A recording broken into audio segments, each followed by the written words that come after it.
क्या हो अगर हम स्ट्रेट ऑफ हॉर्मुज को छोड़ दें और एक नया रास्ता बना लें? इंस्टाग्राम पर हर कोई यही सवाल पूछ रहा है, क्योंकि इस वक्त ईरान, अमेरिका और इजराइल के बीच जो भारी तनाव चल रहा है, उसमें ईरान ने पानी के इस छोटे से हिस्से को पूरी तरह से कंट्रोल कर रखा है। यह सिर्फ 21 माइल्स यानी 34 किलोमीटर चौड़ा है, लेकिन ध्यान से सुनिए, पूरी दुनिया का 20% तेल हर दिन यहीं से होकर गुजरता है, हर एक दिन। और अभी ये पूरी तरह से ब्लॉक है। तो अब हम क्या करें?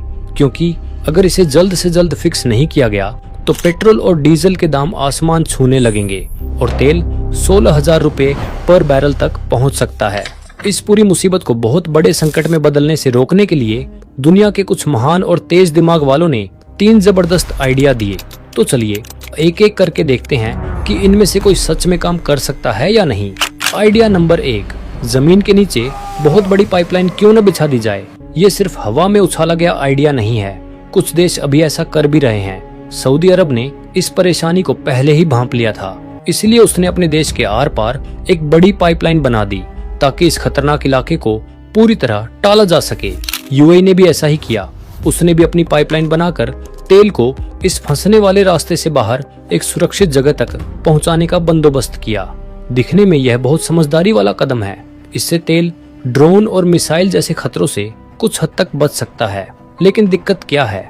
इन पाइपलाइनों की पावर बहुत कम है। चाहे इन्हें दिन रात 24 घंटे चलाया जाए, फिर भी ये डेली करीब 2 करोड़ बैरल तेल का सिर्फ छोटा सा हिस्सा ही ढो सकती है, जो कि बहुत कम है, जिसकी दुनिया को जरूरत है। दुनिया की सारी पाइपलाइनें मिलकर भी इस प्रॉब्लम को पूरी तरह सॉल्व नहीं कर सकती। बाकी बचे तेल के लिए हमें फिर भी उन्हीं बड़े लोहे के जहाजों पर निर्भर रहना पड़ेगा, जिन्हें उस खतरनाक रास्ते से निकलना होगा। तो पाइपलाइन एक अच्छा बैकअप जरूर है, लेकिन यह असली समस्या का पूरा हल नहीं है। और यहाँ एक बात है जो बहुत कम लोग जानते हैं, कच्चे तेल को पाइपलाइन में बहाना उतना आसान नहीं होता जितना नल या पाइप खोल देना।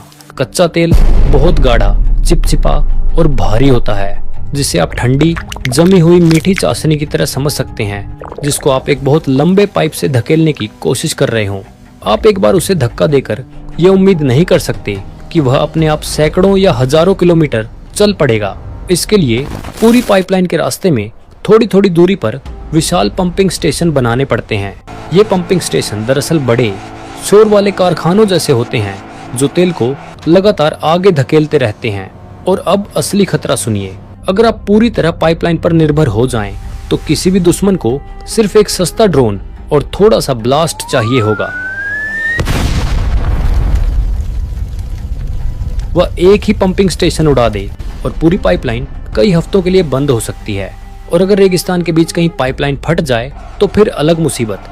जहरीला, चिपचिपा तेल बड़े इलाके में फैल जाएगा। अब मुझे पता है कमेंट में कोई न कोई ये जरूर बोलेगा, अरे तेल को बड़े जहाजों की जगह हवाई जहाज से क्यों नहीं ले जाते? तो उसका जवाब अब भी दे देता हूँ। मान लीजिए अमेरिका के सबसे बड़े कार्गो हवाई जहाज में से एक को तेल ढोने के लिए भर दिया जाए, तब भी वह मुश्किल से करीब 1000 बैरल तेल ही ले जा पाएगा। यानी सिर्फ एक बड़े समुद्री जहाज की बराबरी करने के लिए लगभग 2000 विशाल कार्गो हवाई जहाज रोज उड़ाने पड़ेंगे।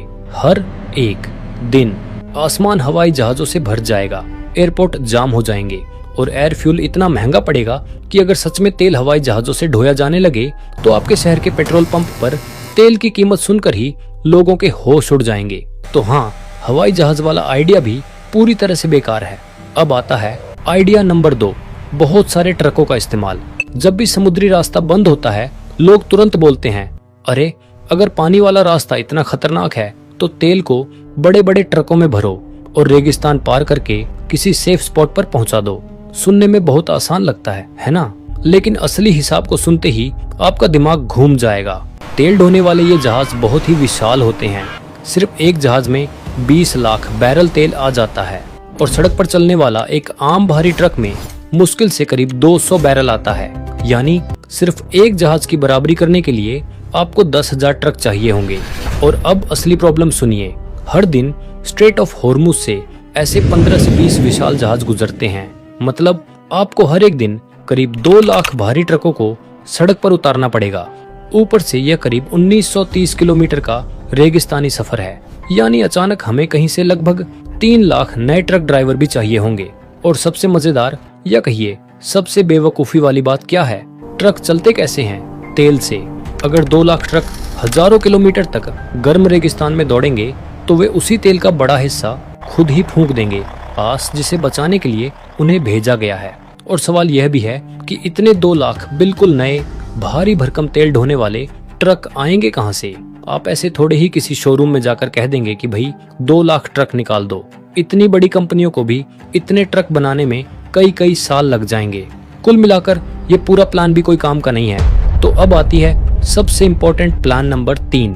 लेकिन इस क्रेजी प्लान में जाने से पहले अगर आपको सच में ये वीडियो अभी तक पसंद आ रही है तो मेरा एक बार उस लाइक बटन को दबा दीजिए, साथ में सब्सक्राइब और फॉलो भी कर लो। हाँ, तो अगर ट्रक्स काम नहीं करते और पाइप्स काफी नहीं है तो हम अपना खुद का समंदर क्यों नहीं बना लेते?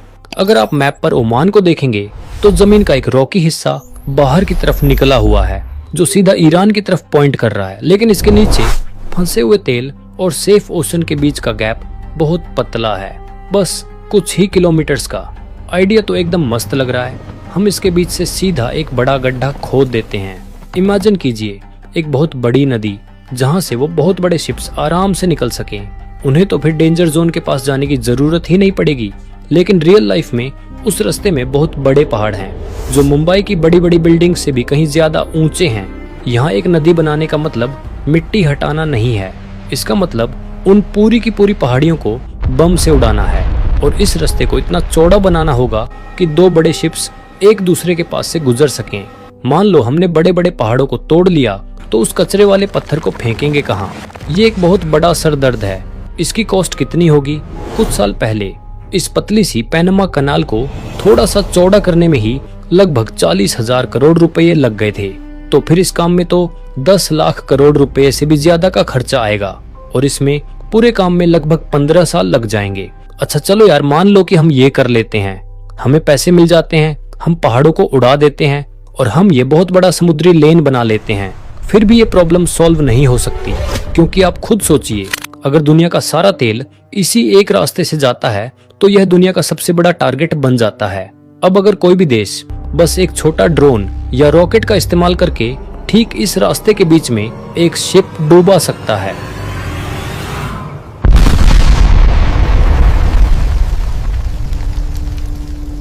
अगर वहां कोई शिप डूब जाता है तो वो हमेशा के लिए फंस जाता है, रास्ता ब्लॉक हो जाता है, तेल रुक जाता है और हम वापस वहीं पहुंच जाते हैं जहां से हमने शुरू किया था, बस बैठकर सब ठीक होने की उम्मीद करते हुए। ये सारे क्रेजी आइडियाज सिर्फ एक ही चीज प्रूव करते हैं, हम फंस चुके हैं। कोई फर्क नहीं पड़ता कि हमारी टेक कितनी ग्रेट है या एआई कितना स्मार्ट हो जाता है, हम अभी भी नेचर को हरा नहीं सकते। जब तक दुनिया तेल पर चलती है, पानी का यह छोटा सा गैप ही असली बॉस है। आप लोगों को क्या लगता है, क्या आपके पास इस